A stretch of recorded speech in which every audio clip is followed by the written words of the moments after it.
my name is Sydney Henry, and I'll be presenting my 3-minute presentation on the controversy topic we chose.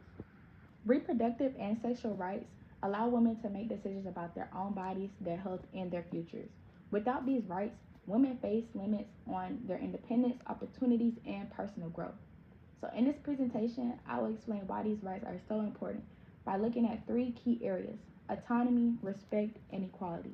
Each one shows how protecting reproductive and sexual rights is necessary not only for individual women, but for society as a whole. So my thesis and claim is reproductive and sexual rights are necessary for women to have autonomy, respect, and full equality in society. This slide shows the key evidence that supports my thesis about why reproductive and sexual rights are essential. First, under autonomy, the United Nations explains that decisions about pregnancy and reproductive health directly shape women's freedom and dignity. When women can make these choices for themselves, they have real control over their lives. Without this autonomy, their independence is limited and their opportunities shrink. Next, under respect, NPR highlights how some abortions are necessary to save a patient's life. This evidence shows that respecting reproductive rights means recognizing women as equal human beings whose health and safety matter. It's about understanding that women deserve the same level of care, compassion, and decision-making power over their bodies as anyone else. Finally, under equality, Human Rights Watch shows how restricting these rights increases inequality. When women are denied the ability to make reproductive choices, they lose access to the same opportunities in education, work, and everyday life.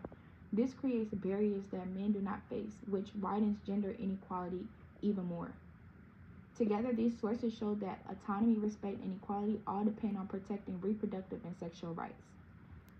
In conclusion, reproductive and sexual rights are essential for women's autonomy, equality, and overall well-being. When these rights are restricted, it deepens inequality and harms entire communities.